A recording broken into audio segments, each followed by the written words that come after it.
Le Seigneur soit avec vous. Bonne nouvelle de Jésus-Christ, selon saint Matthieu. En ce temps-là, Jésus fut conduit au désert par l'Esprit pour être tenté par le diable. Après avoir jeûné 40 jours et 40 nuits, Jésus eut faim. Le tentateur s'approcha et lui dit : « Si tu es le Fils de Dieu, ordonne que ces pierres deviennent des pains. » Mais Jésus répondit : « Il est écrit, l'homme ne vit pas seulement de pain, mais de toute parole qui sort de la bouche de Dieu. » Alors le diable l'emmène à la ville sainte, le place au sommet du temple et lui dit : « Si tu es le Fils de Dieu, jette-toi en bas, car il est écrit, il donnera pour lui des ordres à ses anges, et ils porteront sur leurs mains, de peur que ton pied ne heurte une pierre. » Alors Jésus lui déclara : « Il est encore écrit, tu ne mettras pas à l'épreuve le Seigneur ton Dieu. » Et le diable l'emmène encore sur une très haute montagne et lui montre tous les royaumes du monde et de leur gloire. Et lui dit : « Tout cela je te le donnerai, si tombant à mes pieds, tu te prosternes devant moi. » Alors Jésus lui dit : « Arrière, Satan, car il est écrit, c'est le Seigneur ton Dieu que tu adoreras, et à lui seul tu rendras un culte. » Alors le diable quitte, et voici que les anges s'approchèrent et ils le servaient. Acclamons la parole de Dieu. Louange à toi, Seigneur Jésus. L'évangile de ce premier dimanche du Carême nous raconte les 3 tentations de notre Seigneur. Celle du pain, c'est-à-dire l'avoir, posséder, avoir beaucoup de choses. Et la deuxième, c'est jette-toi en bas. Ça veut dire le savoir. Je sais beaucoup de choses, je connais beaucoup de choses. Et le troisième tentation, il lui montre tous les royaumes du monde et leur gloire. Ça veut dire le pouvoir. C'est les 3 tentations de notre Seigneur. Mais aujourd'hui, il faut bien reconnaître, nous avons perdu le démon. Nous ne savons plus ce que c'est. Croyons plus que le démon est présent. Or, il est présent plus que jamais. Si nous regardons les événements du monde, la guerre en Ukraine, le tremblement de terre en Turquie et d'autres pays voisins, et puis chez nous, les violences conjugales, il y en a pas mal, les ménages cassés et brisés, les familles monoparentales, les enfants délaissés, où il n'y a plus d'éducation, les jeunes qui tombent dans l'alcool, la drogue, le suicide. Une fois qu'on prend de la drogue, on devient violent. C'est très dangereux. Je vous en parle d'expérience. Pas que j'en prends, mais je veux dire, je connais pas mal de jeunes qui, quand ils ne prennent pas de la drogue, ce sont des anges, mais quand ils prennent de la drogue, ce sont des démons. Et cependant, tout cela, c'est des signes du bon Dieu. Des signes plutôt que le démon agit. En chacun et chacune d'entre nous, le démon est là pour nous faire tomber. Pour dire, Dieu n'existe pas, tu peux faire ce que tu veux, et on remplace Dieu par la liberté. Je fais ce que je veux, comme je veux et quand je veux. Alors inévitablement, c'est la porte ouverte à toutes les passions humaines, l'orgueil, l'égoïsme, le profit, l'arnaque, le mensonge, toutes ces valeurs négatives qui démolissent l'homme. Quand est-ce qu'on pourra montrer des valeurs positives qui construisent l'homme?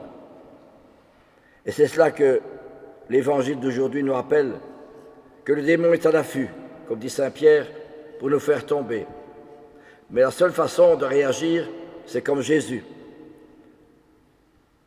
Il va dans le désert, ça veut dire fermer un peu la télévision et l'ordinateur pour me mettre en face du bon Dieu et prendre l'Évangile et méditer un peu la parole de Jésus pour essayer de la mettre en pratique.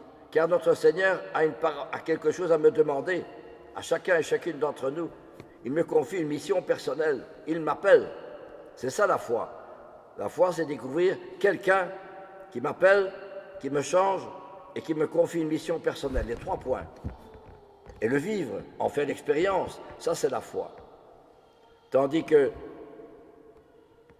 ne pas faire la découverte, l'expérience de Dieu, alors Dieu est remplacé par Satan. C'est l'égoïsme. À cause du confinement, avant, il y avait beaucoup plus de solidarité et de compréhension dans les familles, dans les voisins, dans les connaissances. Mais depuis le confinement, sans qu'on s'en rende compte, on devient égoïste. J'ai besoin de toi, je te trouve. J'ai plus besoin de toi, je t'oublie. On devient égoïste et profiteur. C'est se servir de l'autre, et puis je le laisse tomber. C'est l'utilitarisme. Je me souviens de personnes qui demandaient ceci ou cela, utilitaire, on se servait de ça, on prend ceci, on prend ça, et puis quand c'est fini, on laisse tomber. Et l'utilitarisme religieux, où on demande pour ceci et pour ça, des messes, que sais-je encore, est beaucoup plus grave et un péché plus important que l'utilitarisme social ou psychologique ou relationnel. Ah oui, parce que c'est le bon Dieu qu'on trompe. Vous comprenez? Et ça, on l'a oublié. Mais aujourd'hui, on ne veut pas se remettre en question. Moi, je suis bien comme je suis, je n'ai pas besoin de changer, c'est les autres qui ont changé. Moi, non, je n'ai rien à me reprocher. Or, justement, la première chose qui est dans la foi, c'est moi qui dois me changer. C'est juste, hein, Lucas, tu as raison, tu es d'accord avec moi, Lucas, tu es un chic type. Donc ça veut dire que c'est moi qui dois changer, moi qui vous parle. C'est facile de dire que c'est à l'autre à changer. C'est à moi, d'abord à moi à me changer. Vous comprenez? Et c'est cela qui est, quand je me suis occupé pas mal de jeunes, je n'avais pas envie de voir tous ces jeunes qui défilaient toute la journée. Mais je priais, et c'est le bon Dieu qui me disait, continue, tiens bon. Vous comprenez cela? C'est ça qui est important. Même si on fait des erreurs ou quoi, mais le tout c'est de continuer à y croire dans la mission que le bon Dieu nous confie. Que ce soit comme père ou mère de famille, que ce soit un oncle ou une tante, que ce soit un voisin, eh bien il faut continuer à y croire, que le Seigneur m'appelle à une mission personnelle vis-à-vis des gens de mon building, ou vis-à-vis de mes voisins, ou vis-à-vis de ma famille. Les familles ne sont plus comme elles étaient dans le temps. Hein. Quand moi j'avais 13-14 ans, maman nous disait, vous irez voir tante une telle, c'était rue de Campine, c'était loin. On habitait à Sainte-Véronique.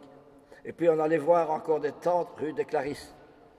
Et puis on avait chaque fois des fleurs qu'on allait porter.